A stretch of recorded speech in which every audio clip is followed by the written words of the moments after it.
significant changes. This is building on everything we've learned from all of these flight tests to make a vehicle that we're looking to mass produce. Starting with the Starship upper stage, which is going to look pretty similar on the outside, but it's getting pretty much a complete overhaul under the hood. We're getting major design changes to its propulsion system that's going to accommodate that new version of Raptor, which puts out higher thrust. We're also getting an energy storage upgrades, tons of avionics changes, a lot of things that will enable longer duration missions.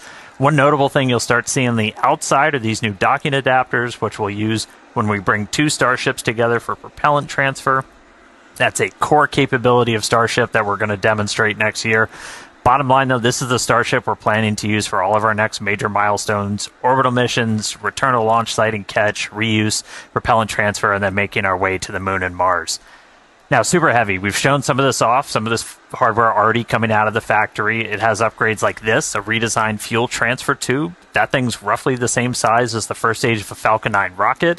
That channels all that cryogenic fuel down to Super Heavy's 33 engines.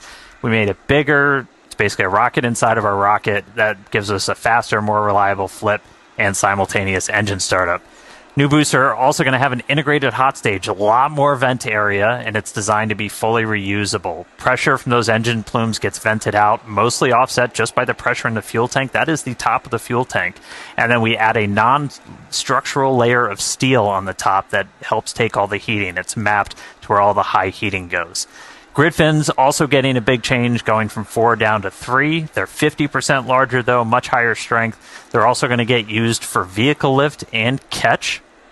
That's all made possible. There's a new catch point addition on those grid fins. We've also kind of reclocked their position on the booster. That aligns them with the catch arms. Yeah, we got it right in the middle there. All right, and then powering it all, Raptor 3. Looks radically different, just straight up radical. Tons of major changes. It's coming in higher thrust, dramatic reduction in parts, tons of control mechanisms moved inside. Our McGregor team's built some